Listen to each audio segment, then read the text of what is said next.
মাঠে নামছে আর্জেন্টিনা, দেখাবে বিশ্ব চ্যাম্পিয়ন জাদু। ইতিমধ্যে শেষ হয়েছে 2026 বিশ্বকাপের কনমেবল অঞ্চলের বাছাই পর্ব। দক্ষিণ আমেরিকা অঞ্চল থেকে পয়েন্ট টেবিলের শীর্ষে থেকে 2026 বিশ্বকাপে কোয়ালিফাই করেছে আলবিসেলেস্তারা। বিশ্বকাপ বাছাই পর্বের পর্ব শেষ হলেও অক্টোবরের উইন্ডোতে ম্যাচ রয়েছে তিনবারের বিশ্ব চ্যাম্পিয়নদের। ফিফার আসন্ন উইন্ডোতে আর্জেন্টিনা খেলবে দুটি ম্যাচ। এই দুই প্রীতি ম্যাচে তাদের প্রতিপক্ষ ভেনেজুয়েলা ও পুয়ের্তো রিকো। আগামী 11 অক্টোবর ফ্লোরিডার হার্ড রক স্টেডিয়ামে ভেনেজুয়েলার বিপক্ষে প্রথম ম্যাচে মাঠে নামবে লিওনেল মেসিরা। ম্যাচটি শুরু হবে বাংলাদেশ সময় ভোর 6টায়। এরপর আর্জেন্টিনা তাদের দ্বিতীয় ম্যাচে মাঠে নামবে আগামী 14 অক্টোবর, যেখানে তাদের প্রতিপক্ষ হিসাবে থাকবে পুয়ের্তো রিকো। শিকাগোর সোলজার ফিল্ড স্টেডিয়ামে ম্যাচটি শুরু হবে বাংলাদেশ সময় ভোর 5টায়। আসন্ন এই ম্যাচ দুটি অন্তর্ভুক্ত থাকবে বিশ্বকাপের প্রস্তুতি হিসেবে।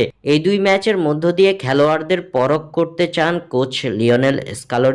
সেই লক্ষ্যে আগামী 1 থেকে 3 অক্টোবরের মধ্যে আর্জেন্টিনার স্কোয়াড ঘোষণা করার কথা রয়েছে কোচ লিওনেল স্কালোনির। দর্শক, আপনাদের কি মনে হয়, আর্জেন্টিনা কি পারবে আসন্ন এই দুই ম্যাচে জয় তুলে নিতে? আপনাদের মূল্যবান প্রেডিকশন আমাদের কমেন্ট করে জানিয়ে দিন। স্বাক্ষর থেকে সাদবির ইসলাম।